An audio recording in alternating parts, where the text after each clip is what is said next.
carpal bone, just here, is one of the 5 carpal bones. In this region here, is usually done by sort of a forced extension, and often the thumb's pulled back like that, and pressure goes in here.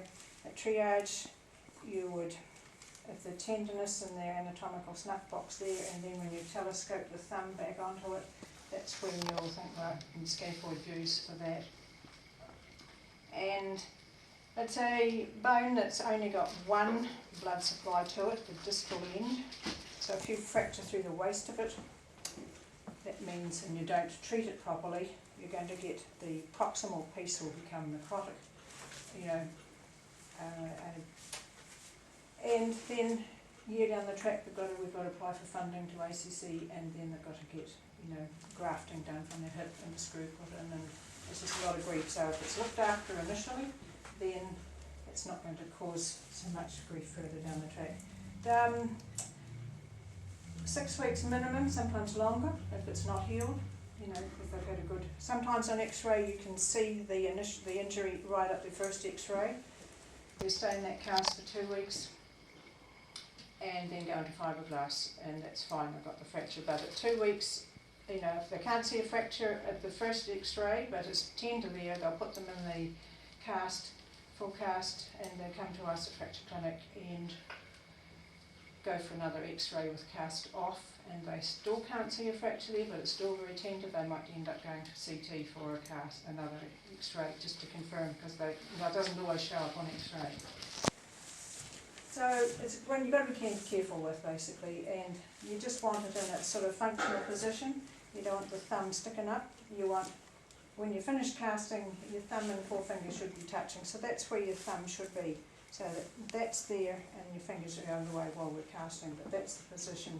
It's the same with a thumb spiker. If you're putting on a thumb spiker, which is just a fracture here for your first metacarpal, you're going to the tip of the finger. You don't want your thumb sticking up like that. You just want it in its normal functional position and continuation of your radius. So that's the position of your scaphoid or your thumb spiker. And it's the same old. We're going to put on some stocking net, and we will put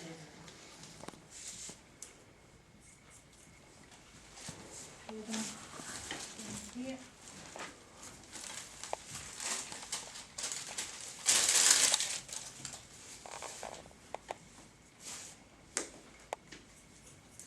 And as I said before, there's not usually a lot of swelling with a scaphoid.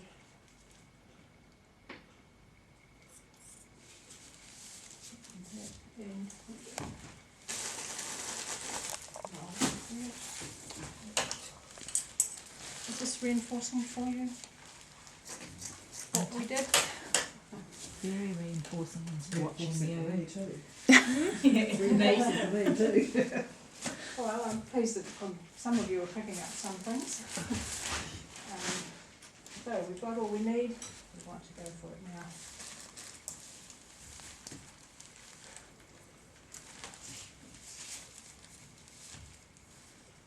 Jewellery would come off. Don't put on. She's testing it. Yeah, no. The hand's been washed if it was muddy or sweaty or whatever.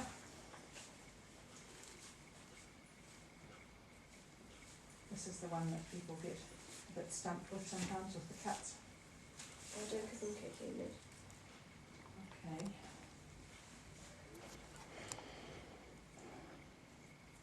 So the piece with the 1 centimetre remaining, that's the bit that goes over the hand first. And then the thumb will just slide into there. A little bit of.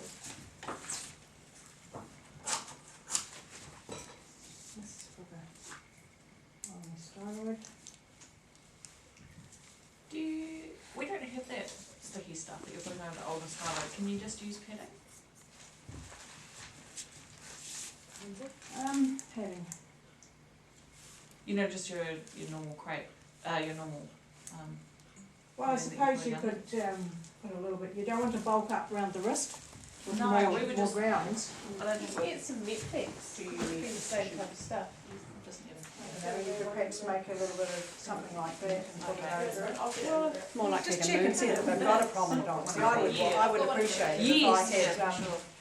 some padding on that. Some people don't have it, so Don't you don't need need it. to worry Okay. if you haven't got it, but Okay. I Find think something. put it on everybody and then you don't forget. Yes, But okay. if you've got someone who has got a very prominent one, then That likes to pick up a work. little bit extra there, but don't put another round of padding No. because it Okay. becomes too loose in here and with the swelling Yep. going down, our casts off Pointless. Okay. very quickly. So it's, as before with the college, we're going to go twice around the top. Down, and we're going to come down 50% coverage, nice and firm, but not stretching your soft band. And then we're going to take this piece beyond the metacable heads, which you can see and feel are there. So you're going beyond there with the padding. So this one's cutting up halfway on the midline, go around there. Because we're wanting to do twice around the top and twice around the bottom, but now we've got to think of this thumb we've got to look after. So what we do is that's the thumb width there, there's one thumb width. So you go two more thumb widths past and go up to halfway, and that should, if you hold the thumb with that piece, come through here. One piece will be on this side, one cut piece will be on that side, and that should get your thumb headed. We only do that once. And then you carry on down, and then come back through, back up to halfway, and now we've got twice at the top, twice at the bottom, once round the thumb. So only once round the thumb. If you went twice round the thumb with the padding, you would have too much bulk in here, and it would get too loose. So you just tear that off and pull that over, and that is all your padding on for your scaphoid. When you're doing your scaphoid, it should be pulled back to there, so you don't need to do that. We cut on that side like I've done on there. But it just gives them, if you do it properly, you don't get all this bulk in here. But then you get some people who've got a thumb that's a wee short one, and they do end up with it pretty bulky, but at the end of the day, you're just going to be covering to that joint there. So they can still move that joint. Yep, I should be moving it. Yeah. Because when you think of it, here's the fracture here, so you want to Yeah. immobilise the joint above, that one, and the below. Well, we're not going to go up to the elbow, but you're just immobilising this joint here and the wrist, which is going to cover the... But just the spike of it stops that one as well. Yep, if you're putting on a spiker, it's exactly the same, except you're bringing your fibre, your Immobilises padding it. up to beyond the thumb. Yeah, yeah. What with your thumb spiker? Is it twice around the ear? No, not for the padding. No. But for the plaster? Plaster Paris, it's two. Yeah. Twice here, twice here, and twice here. At the end of the day, you've gone around 4 times here, 4 times there, and 4 times Yeah. there. But with the padding, it's just once around the thumb, else you end up with too much bulk.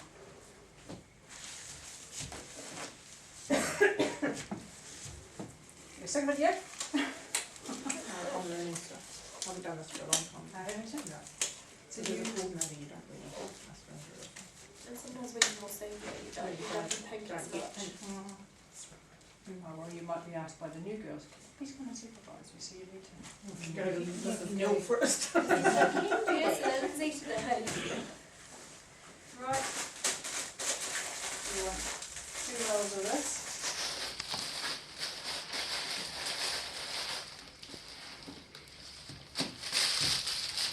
One piece of this.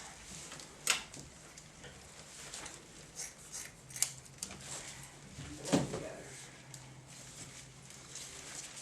I just cut that as a slight angle when you do that ring. Yeah, it's purposely cut on an angle, Just like so that. that it fits in. It's got seal on one end and just look.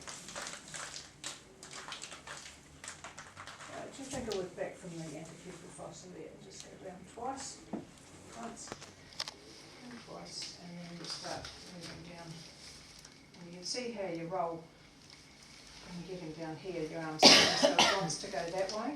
So you want to just stick a wee pleat in there as you're going down. And then coming over here. You don't need to think of doing a 50% coverage here and think, oh, will I go another one round there, another one round there. It's okay now to take that one up to there, because you know you're going to come back and you're going to be going around the thumb twice, so it's going to be plenty of plastic. It's why you sometimes end up with so much bulk there. So midline for 1 centimetre. edges right around. And then this time, it's like before with padding. So there's one thumb width, two thumb widths past, up to about halfway. One piece that side, grab the thumb, and one piece on that side. And you know, you're going to do that again, because you're going to end up having to go around that, and that thumb is sticking out too high. And she's testing me again. Which one is that? So two thumb widths past, and this time go up a little bit higher to about a third, because that gap there is getting a bit thicker. So just cutting it so that you're just dipping that a little bit there, and that way you don't get all that bulk in there. And back round we go. So you've one webbing, two thumbs we've done, and now back up to do another webbing. So midline down to 1 centimetre. And back up the yarn you go.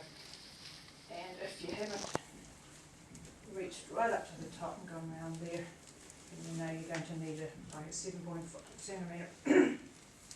Just to go back and forth up here. Put this in.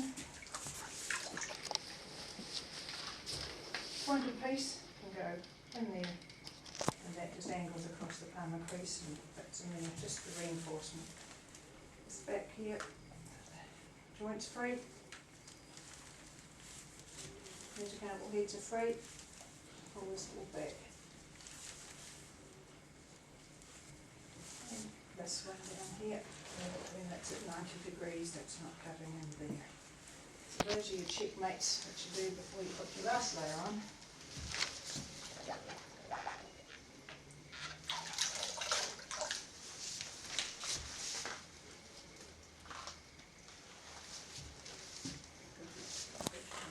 And you're going around the top and the bottom, just have a look where you're going, don't end up going over the padding and onto the skin.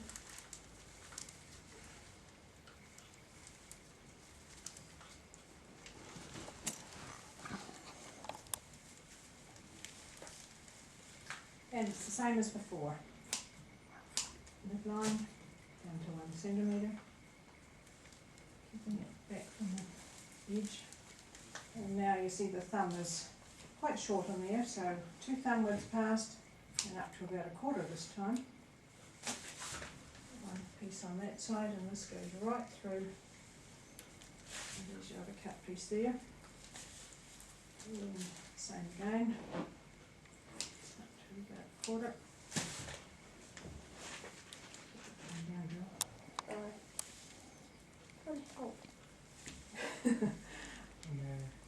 And then your last webbing.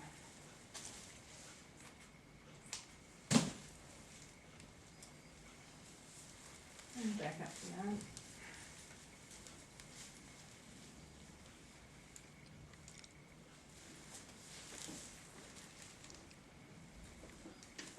And touch your, that's it, okay. That's it, so you, at the end of the day, you've got that hand in a position like you're holding a glass there, and that'll get your thumb and your forefinger touching. Go around this way, my thumb in here, hand at the back, and just gets that hand into that functional position again, so that it's comfortable, and just smooth it up and down.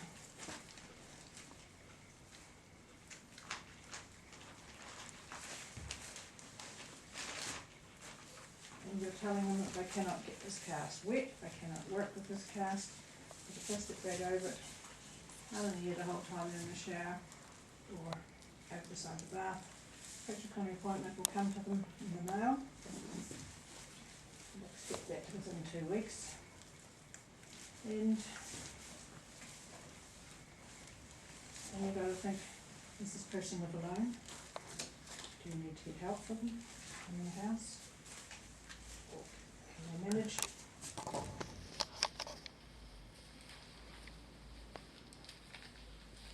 That's PRP scaffold.